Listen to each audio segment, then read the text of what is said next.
Well, hello, Cole Thompson. I forgot what you look like. I tried to forget what you look like. You, Jeez. you were probably happy not to hear from me for a couple of weeks. It's been longer than that, hasn't it? I think it has been. I think Yeah, we did yeah. enough last time to last a month. It's probably been a month. Yeah. But hey, I'm excited because I'll get to see you live and in person. We're going to be doing that vision retreat that a lot of our followers here might remember. Well, you get to see the inside of my house this time. Oh, You that's right. remember I couldn't. It was COVID, so I didn't see the inside of your house we last were time. so paranoid. We're sitting outdoors and Yeah, I didn't hug you, but I don't hug you anyways because you don't like to be hugged. So, well, it's not the hug, it's just the extended hug that you like to do. I'm like, John, enough. Okay, release, let go. release. Oh, funny. No, And, seriously. and when you were here last time, the donkeys weren't around, so you They didn't never see came Alvin to or say Harley. hello. Yeah, I really Yeah, hope they come to say they, hello. they will. They're down every morning now. But to all those who are listening, we will give an update on how the vision retreat went. This is a first that we're doing. Cole has poured his heart into this. I know it's going to be great. But nonetheless, there's some anxiety just because it's the first time we're doing something like this. But we've got good people coming. We're excited. But, anyways, what's on your mind today, bud?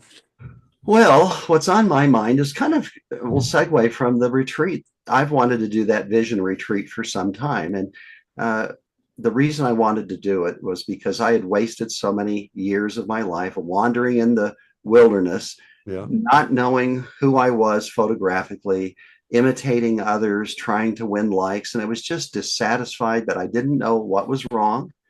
I didn't know how to fix it, and so this vision workshop I hope will help people not do what I did, Yeah. wander around aimlessly, not knowing exactly how to find fulfillment in their photography.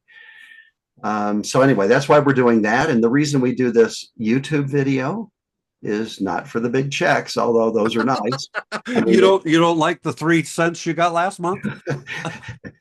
I got 4 cents, John. You only got three? Yeah, I don't know We're how that clearly not happened. splitting this 50-50, probably because my name goes first. Yes, it is. But we do it because we love talking about photography. We love how Brooks Jensen gets you thinking every day about a subject. Yes.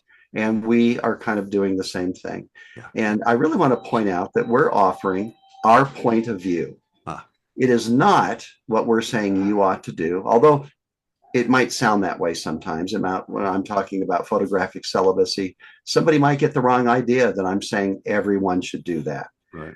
Find your own way, find your own philosophy, follow those who their ideas merge best with your ideas. Good way to put It's just the ramblings of two senior citizens. it. Yeah, and as Cole said, I think we would do this if we had 10 people. We enjoy each other's company and we really enjoy talking about photography and how we are evolving, and that's constant. That's not set in stone. That's ever evolving. Quick story on that.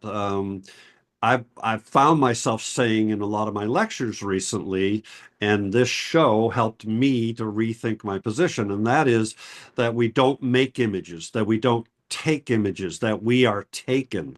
And I have to modify that a little bit recently in my lectures to realize that Mary Jo Hoffman in her wonderful book Still that she did, and she was part of Out of Chicago.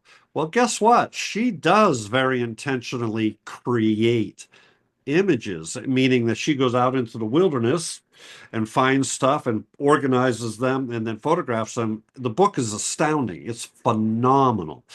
And so I realized that once again, I'm thinking my way is the way that I'm trying to get it. So I still feel that strongly that we don't make or take, that we are taken for you and I, for the type of photography that we do. And that, to me, that's a really good example. So when we talk about that, somebody might be turned off and say, what are you talking about?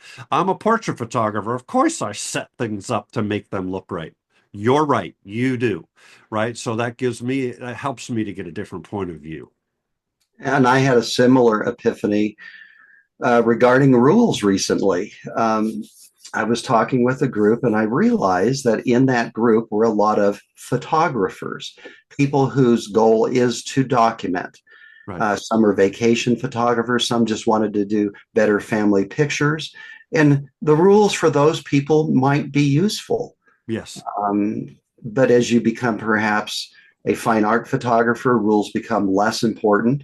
And as you become a personally expressive photographer, as we seek to be, they become very unimportant. In fact, they become inhibiting.